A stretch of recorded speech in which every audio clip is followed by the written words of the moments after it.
નમસ્કાર ગુજરાત। આજના મુખ્ય સમાચારની અંદર અંબાલાલ પટેલની અઘરી આગાહી, વરસાદ ખેંચાશે, મોદી સરકાર આપશે યુવાનોને 15,000 રૂપિયા, મુખ્યમંત્રીની સૌથી મોટી જાહેરાત, 125 યુનિટ મફત વીજળી મળશે, પશુપાલકો માટે સારા સમાચાર, તો તહેવારો પહેલા ખાદ્ય તેલના ભાવમાં થયો છે વધારો, પેટ્રોલ ડીઝલના ભાવમાં થશે ઘટાડો, પીએમ આવાસ યોજનાની સહાયમાં થયો છે વધારો, ચોમાસું સત્ર જાહેર થાય એ પહેલા પાક વીમા યોજનાની જાહેરાત, હેક્ટર દીઠ મળશે 11,000 રૂપિયા, કૃષિ મંત્રીની સૌથી મોટી જાહેરાત, જાણો કયા ખેડૂતોને નહીં મળે રૂપિયા 2,000નો 20મો હપ્તો, વાહન ચાલકો થઈ જાજો તૈયાર, સોના ચાંદીના ભાવમાં થયો છે વધારો, જનધન યોજનાને લઈને અગત્યના સમાચાર અને આજના સૌથી મોટા ખેડૂત ઉપયોગી સમાચાર જાણીશું આજના આ વિડીયોની અંદર।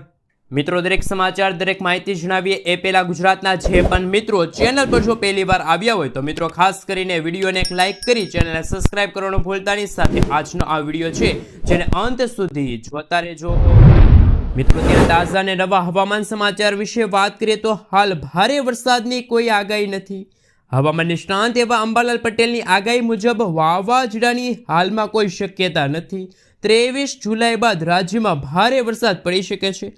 28 જુલાઈ આસપાસ પંચમહાલ, વડોદરા, સાબરકાંઠા, અમદાવાદ, ગાંધીનગર અને ખેડામાં ભારે વરસાદની સંભાવના છે। રાજ્યમાં હાલ કોઈ ભારે વરસાદની આગાહી સામે આવી નથી। કેટલાક વિસ્તારોમાં છૂટો છવાયો વરસાદ રહેશે કેમ કે બંગાળના ઉપસાગરમાં લો પ્રેશર સર્જાયું છે, જેથી આ વરસાદની આગાહી વ્યક્ત કરવામાં આવી છે। અંબાલાલ પટેલના જણાવ્યા મુજબ જુલાઈ મહિનાના અંતિમ દિવસોમાં ભારે વરસાદ પડી શકે છે।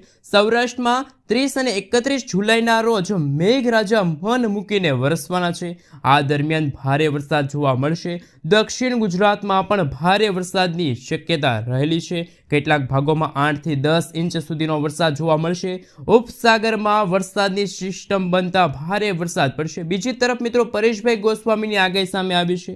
ગુજરાતમાં હાલ ચોમાસું ધીમું પડી ચૂક્યું છે। આ વચ્ચે પરેશ ગોસ્વામીએ જણાવ્યું કે બંગાળની ખાડીમાં આ વખતે સતત સક્રિય છે। બંગાળની ખાડીમાં એક બાદ એક વરસાદી સિસ્ટમ બની રહી છે। બંગાળની ખાડીમાં છેલ્લે બનેલી સિસ્ટમ ડિપ્રેશનના સ્વરૂપમાં છે। અત્યારે આ સિસ્ટમ ઉત્તર પ્રદેશ પર છે, જે પશ્ચિમ દિશા તરફ ગતિ કરી રહી છે, પરંતુ આજે વહેલી સવારથી જ આ સિસ્ટમની શિયર ઝોન ગુજરાત સુધી લંબાયેલી છે, એટલે કે મિત્રો આગામી દિવસોમાં ગુજરાતમાં ધોધમાર વરસાદ જોવા મળશે। મિત્રો, ત્યાં પછીના સમાચાર વિશે વાત કરીએ તો સાબર ડેરી ખાતે યોજાયેલી બેઠકમાં સૌથી મોટો નિર્ણય સામે આવ્યો છે। હવે 990ની જગ્યાએ 995 રૂપિયા ભાવ નક્કી કરાયો છે। પ્રતિ કિલો ફેટ ₹5નો વધારો જાહેર કરાયો છે, જેથી હજારો પશુપાલકોને ફાયદો થશે। દરેક સંઘ કરતાં આ વર્ષ 2025 અંતર્ગત ગુજરાતમાં સૌથી વધુ ભાવ અપાયા હોવાના દાવા કરાયા હતા।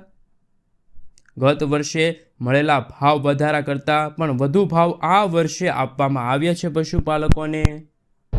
મિત્રો, ત્યાં પછીના સમાચાર વિશે વાત કરીએ તો ટ્રાફિક નિયમોને લઈને સખ્ત આદેશ।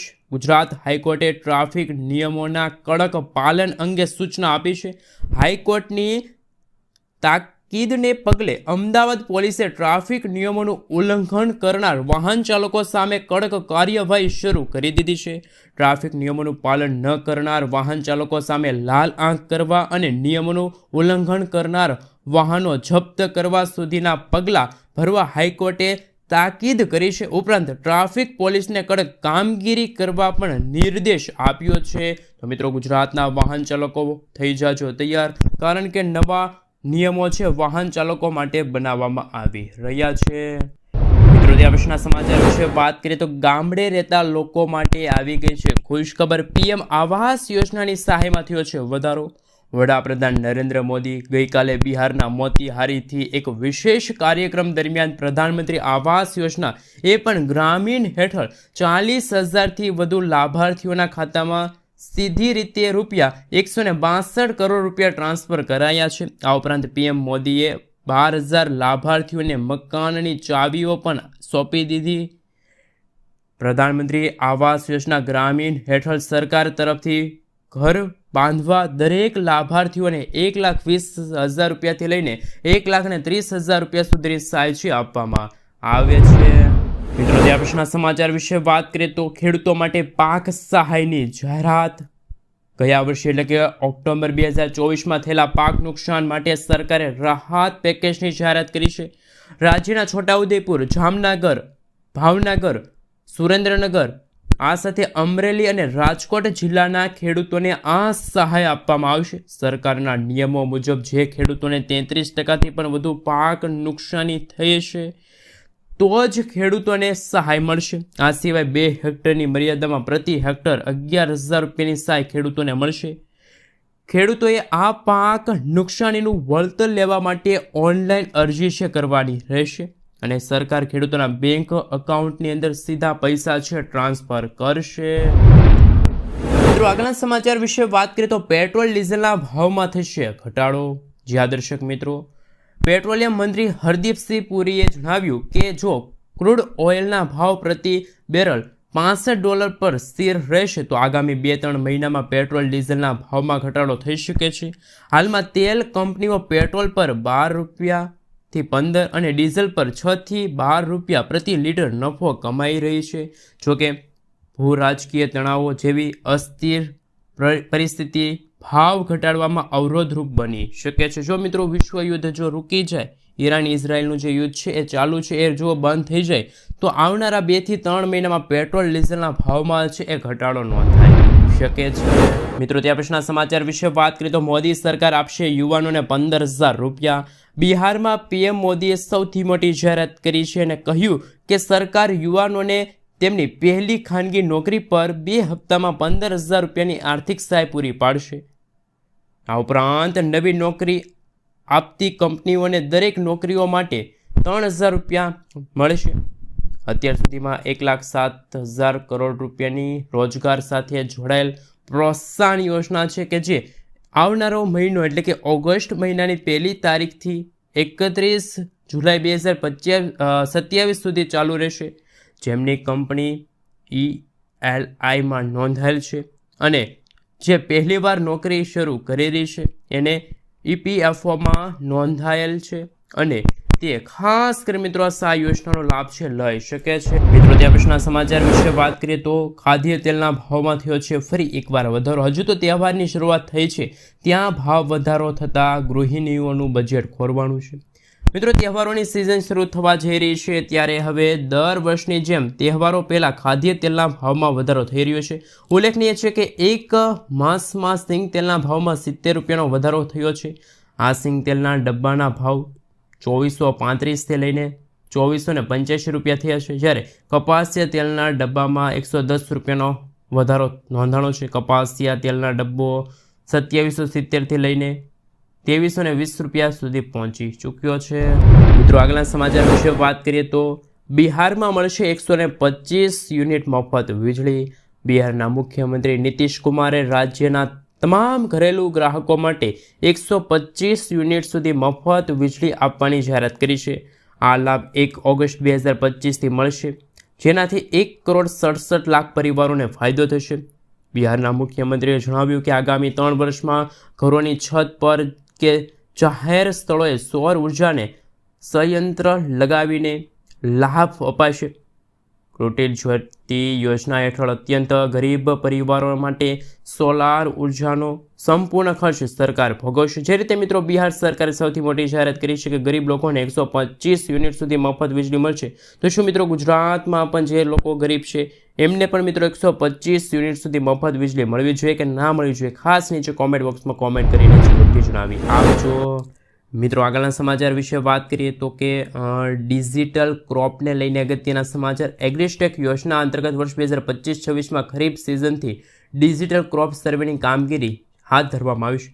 મિત્રો નાયબ ખેતી નિયામક સુરેન્દ્રનગરની એક અખબારી યાદીમાં જણાવ્યા પ્રમાણે એગ્રીસ્ટેક યોજના અંતર્ગત વર્ષ 2025-26 માટે ખરીફ સિઝનની ડિજિટલ ક્રોપ સર્વેની કામગીરી હાલમાં સુરેન્દ્રનગર જિલ્લામાં કરવામાં આવી રહી છે. જેમાં જિલ્લામાં તમામ ગામોમાં તાલુકા કક્ષાએથી નક્કી કરાયેલા સર્વેચર જિલ્લાઓ તમામ ગામોને સર્વે નંબર મુજબ ખેડૂતો દ્વારા કયા પાકનું વાવેતર કરાયેલું છે તે સર્વે કરવામાં આવી રહ્યો છે. જે બાબતે જિલ્લાના ખેડૂતોને તેમના ખેતરે ઉપરોક્ત સર્વેની કામગીરી દરમિયાન તાલુકા વિકાસ અધિકારી દ્વારા નિયુક્ત કરાયેલા પ્રાઇવેટ સર્વેયર VCEનો ઉપયોગ તમે કરી શકો છો. આ સાથે મિત્રો આપણે જણાવી દઈએ તો ખાસ કરીને ખેડૂતો માટે એગ્રીસ્ટેક યોજના લઈને સૌથી મોટા સમાચાર. મિત્રો આગળના સમાચાર વિશે વાત કરીએ તો ખાસ કરીને અગત્યના સમાચાર સામે આવી રહ્યા છે. દર મહિને મળશે 9,000 રૂપિયા. જાણો કઈ છે સ્કીમ.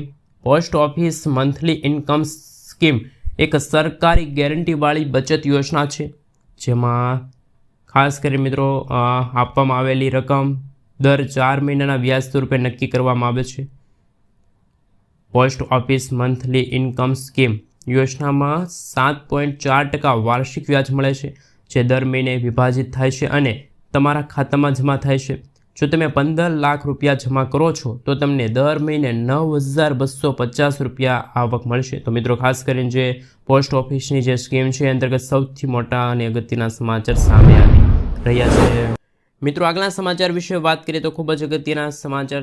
ચોમાસું સત્રમાં 8 નવા બિલ રજૂ કરવામાં આવશે. સરકાર સંસદના ચોમાસું સત્ર દરમિયાન 8 નવા બિલ રજૂ કરવા જઈ રહી છે.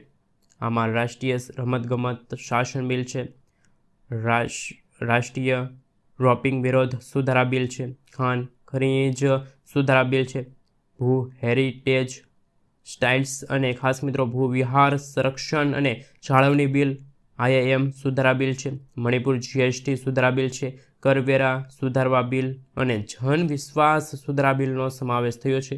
ચોમાસું સત્ર મિત્રો આગામી 21 જુલાઈથી લઈને 21 ઓગસ્ટ સુધી ચાલુ રહેશે.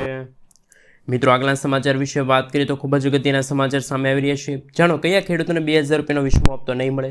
એ પહેલાં પ્રધાનમંત્રી કિસાન સન્માન નિધિ યોજના હેઠળ નાના અને શ્રીમંત ખેડૂતોને નાણાકીય સહાય પૂરી પાડવામાં આવે છે. આ યોજના હેઠળ દર વર્ષે 3 હપ્તામાં ખેડૂતોના ખાતામાં રૂપિયા 6,000 જમા કરવામાં આવે છે. અને મિત્રો આ નાણાકીય સહાય છે ખેડૂતોના ખાતામાં ટ્રાન્સફર કરવામાં આવે છે. આ રકમ દર 4 મહિને 2,000 રૂપિયાના 3 હપ્તામાં ખેડૂતોના ખાતામાં ટ્રાન્સફર કરવામાં આવે છે. અને આ રકમ DBT દ્વારા ટ્રાન્સફર કરવામાં આવે છે. જો કે કેટલાક ખેડૂતો એવા છે કે જેમને યોજના અંતર્ગત લાભ મળ્યો નથી. આવો અમે તમને જણાવીએ કે તમારા ખાતામાં PM કિસાન યોજનાના વીમા હપ્તાનો લાભ શક્ય છે કે નહીં. તો જાણો કયા ખેડૂતોને 2,000 રૂપિયાનો વીમો હપ્તો નહીં મળે. તો મિત્રો સૌપ્રથમ જો તમે હજુ સુધી KYC કરાવ્યું નથી તો તમને હપ્તો છે બંધ થઈ શકે છે. જો તમે એવા ખેડૂતો છો કે જેમના જમીન રેકોર્ડ્સ હજુ સુધી ચકાસવામાં નથી આવ્યા, જો તમે ફોર્મમાં કોઈ ભૂલ કરી હોય, એટલે કે મિત્રો ફોર્મમાં કોઈ ભૂલ કરી હોય તો પણ તમને હપ્તો છે નહીં મળે. જેમ કે સરનામું, આ સાથે મિત્રો મોબાઈલ નંબર છે, બેંક ડિટેલ છે, ખોટી લખીએ છે ફોર્મ ભરતી વખતે તો પણ ખેડૂતોને 2,000 રૂપિયાનો વીમો હપ્તો નહીં મળે. આ ઉપરાંત જો આધાર કાર્ડ બેંક ખાતા સાથે લિંક ન હોય તો જપ્ત કરવા નક્કી છે. આમાંથી કોઈ ભૂલ કરી રહ્યા હોય તો ખાસ મિત્રો આધાર કાર્ડ ધારકો આપજો. મિત્રો આગળના સમાચાર વિશે વાત કરીએ તો ખાસ કરીને અગત્યના સમાચાર સામે આવી રહ્યા છે. ખેડૂતો માટે આવી ગઈ છે ખુશ ખબર. કૃષિ મંત્રીની સૌથી મોટી જાહેરાત. કેન્દ્રીય મંત્રીએ કહ્યું કે કૃષિ એ દેશના અર્થતંત્રની કરોડરજ્જુ છે, જેથી ખેડૂતોને તેમની આવક વધારવા અને તેને સુરક્ષિત રાખવા માટે યોગ્ય સમયે સસ્તા અને ગુણવત્તાયુક્ત ખાતરો મળે તે જરૂરી છે. અને મિત્રો આપણે જણાવી દઈએ તો 1985 હેઠળ નકલી અથવા તો હલકી ગુણવત્તાવાળા ખાતરોનું વેચાણ ઉપર પ્રતિબંધ છે. તેના ઉલ્લંઘન અને કડક વેચાણ માટે હાલ મિત્રો કૃષિ મંત્રીએ સૌથી મોટી જાહેરાત કરી છે. મિત્રો આગળના સમાચાર વિશે વાત કરીએ તો ખૂબ જ અગત્યના સમાચાર સામે આવી રહ્યા છે. આધાર કાર્ડના નિયમોમાં મોટા ફેરફારો. નવા નિયમો અનુસાર હવે કોઈ પણ નવા આધાર કાર્ડ માટે અરજી કરતા પહેલા અરજદારની વિશેષ ચકાસણી કરવામાં આવશે.